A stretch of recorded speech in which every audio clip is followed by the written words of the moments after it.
pareille manifestation, en fait, il faut d'abord féliciter une organisation locale qu'on appelle African Kelonian Institute, donc à la personne de Thomas Diagne, qui est très actif en fait depuis plusieurs années pour la cause des tortues marines. Donc c'est une initiative qui a été très réfléchie en collaboration bien sûr avec l'AMP de Joal, donc le comité de gestion, la mairie. Donc c'est vraiment une idée, disons, qui a été bien réfléchie de manière très, très inclusive. Donc Joal aussi étant une aire marine protégée qui est quand même un exemple parmi les aires marines protégées au Sénégal en termes de gestion, de co-gestion même, je dirais, participative. Voilà ce qui explique un peu ce choix. Maintenant, nous ne pourrons que nous féliciter pour cette première initiative qui est cette première édition que nous espérons quand même va se répéter va se répéter annuellement en fait. Et féliciter un peu toutes les personnes qui ont participé de près ou de loin à cette première édition. En fait, il faut savoir que les tortues marines ne sont pas seulement, ce n'est pas seulement les seules espèces qui sont visées quand même c'est un peu tout le monde de la conservation.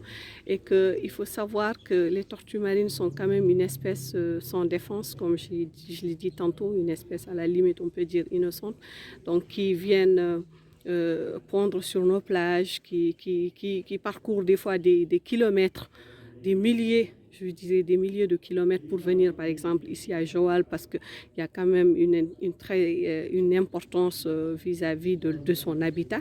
Donc une importance vis-à-vis non seulement de son habitat mais aussi donc, qui est une zone d'alimentation. Donc moi je pense que c'est vraiment... Et il faut savoir que ces tortues marines-là jouent un rôle très important dans le maintien en fait de l'écosystème. Donc c'est toute une chaîne, comme vous le savez, l'écosystème est toute une chaîne. Donc il faut pas qu'on arrive à briser cette chaîne-là. Chaque espèce a quand même son rôle bien défini. Les acteurs, les pêcheurs artisans en fait ont un rôle très important dans cette lutte-là.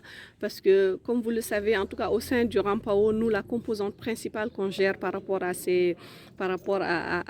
cette lutte-là, on l'appelle la composante bycatch, donc surtout les captures accessoires, les captures accidentelles. Et par rapport à ces captures accidentelles au niveau des pêcheries artisanales, les premières personnes qui sont concernées, ce sont les pêcheurs artisans.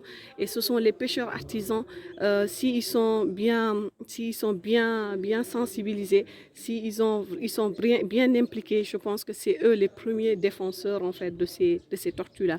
Parce que très souvent, comme vous le savez, ces tortues-là sont attrapées accidentellement dans des filets. C'est quand il s'agit des pêcheurs artisans. Bien sûr, bien qu'il y ait quand même des captures ciblées, d'où d'ailleurs je pense que l'initiative que Thomas et ses partenaires ont eue pour créer pour faire ces journées nationales de tortues marines là. Mais les pêcheurs artisans jouent un rôle très important en fait par rapport aux captures accidentelles parce qu'ils sont les premiers acteurs en fait qui pourront pallier à ces choses néfastes. Je sais qu'au niveau de Joal, si je ne me trompe, il y avait quelque chose comme 50. Je ne pourrais pas m'avancer trop, mais je pense qu'il y avait quand même un nombre conséquent en fait, au niveau de ces captures-là, qu'elles soient accidentelles ou ciblées. Ce qu'il faut savoir, c'est que les tortues marines, ce sont des espèces migratrices. Donc les tortues marines que vous voyez ici dans la zone de Joal-Fadiouth ne sont pas nées ici. Et donc, elles suivent des courants marins très importants qui les mènent dans différents habitats, des habitats de reproduction, des habitats d'alimentation qui transcendent des frontières nationales. Donc, les tortues que nous voyons ici ont migré de l'Atlantique Nord, de la zone par exemple du Bandarguin, pour descendre jusqu'en Guinée-Bissau. Et en cours de route, vous savez, ils utilisent certains habitats et la zone de Joal-Fadiouth fait partie de ces habitats-là. Et donc, c'est lorsque elle arrive ici, pour qu'une conservation soit efficace, il faut que divers pays communiquent et les protège en même temps. Ces journées nationales-là, la première édition, le Sénégal finalement l'a fait. Elle s'est inscrite sur un cadre plus global qui est ce qu'on appelle le plan régional de conservation. Donc chaque pays doit faire des activités de sensibilisation dans son pays pour montrer un peu l'importance de ces espèces et qu'est-ce qui se passe sur ces espèces-là. Donc leur importance, une tortue marine, elle entretient des habitats côtiers. Les habitats côtiers, c'est des habitats de nourricerie pour les poissons. Et le poisson a un impact sur l'économie.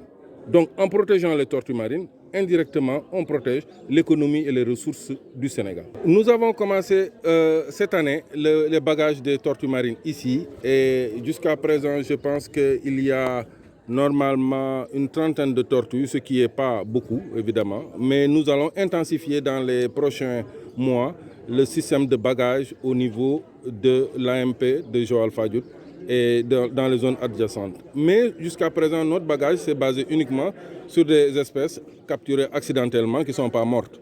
Donc ça, ce sont des cas qui sont quand même assez rares.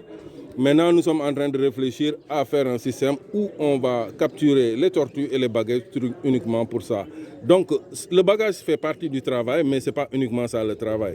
Moi, la partie qui m'intéresse vraiment le plus, c'est la sensibilisation. Sensibiliser les enfants.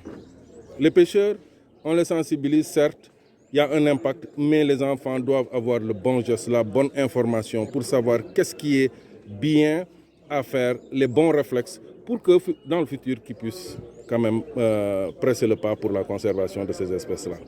La raison aussi, je voulais ajouter aussi, la raison pour laquelle je trouve que c'est justifié que les premières journées nationales des tortues marines se fassent ici à Joal, c'est que au niveau de Joal, je dois dire que dans tout le Sénégal, dans toutes les communautés côtières que j'ai visitées au Sénégal, et Dieu sait que j'en ai fait beaucoup, c'est ici qu'il y a un point noir sur la consommation des tortues marines. C'est ici que les gens vont intentionnellement capturer des tortues marines dans le but de les tuer et de les manger.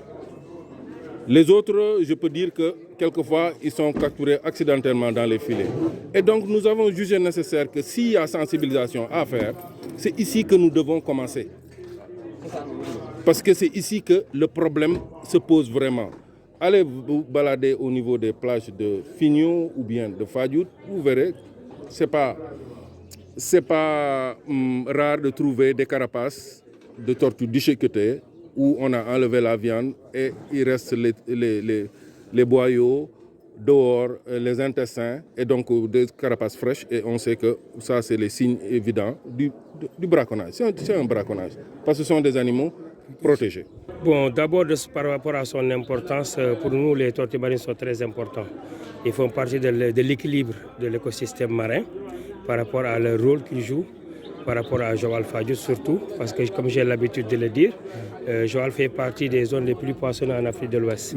Et ce n'est pas un hasard. Et, par exemple, sur le plan débarquement de l'année dernière au Sénégal, les 430 000 tonnes qui ont été débarquées au Sénégal, les 133 000 tonnes viennent de Joal. Et ce n'est pas un hasard.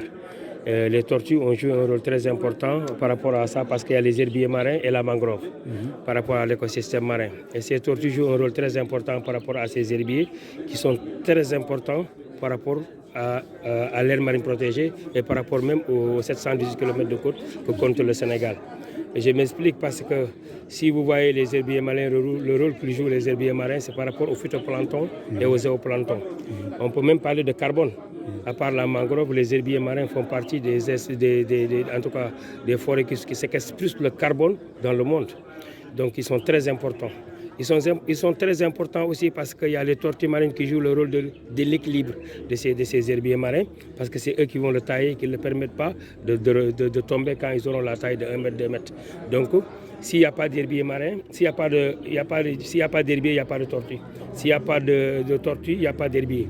Et s'il n'y a pas d'herbier, Joal-Fadiouth ne fera pas partie des zones les plus poissonneuses. C'est la même chose qu'on a les mêmes mers, les mêmes eaux à Saint-Louis, à Rufisque, à Cap-Skirring, on a les mêmes eaux. Pourquoi Joal fait partie des zones les plus poissonneuses? Parce qu'il y a ces herbiers. Et ces herbiers sont là parce qu'il y a les tortues marines qui sont là. Donc, ils font partie, en tout cas, des premiers maillons de la chaîne, de l'équilibre par rapport à cet écosystème marin qui sont très importants. Oui, moi je suis très optimiste parce qu'on a une population bien avertie qui comprennent. Vous voyez la salle, il y a presque une centaine de personnes qui ont été convoquées que hier pour venir assister et comprendre en même temps que nous la situation des tortues marines qui sont très menacées. Hein. Il faut l'accepter. Ils sont très menacés surtout au niveau de Joal-Fadiouth. Donc pour moi, je pense qu'à travers cette sensibilisation qu'on est en train de faire, à travers la communication, parce que comme je l'ai dit tout à l'heure, on ne peut pas interdire à quelqu'un quelque chose qu'il ne maîtrise pas, qu'il ne comprend pas pourquoi on l'interdit. On tue les moutons, on tue les bœufs, on tue les tchofs, donc on doit tuer les tortues. Donc il faut les expliquer le pourquoi. Et si ces gens-là comprennent le pourquoi, ils pourront s'approprier du projet et ils pourront comprendre que c'est à l'intérêt des pêcheurs et c'est à l'intérêt de nos petits-enfants.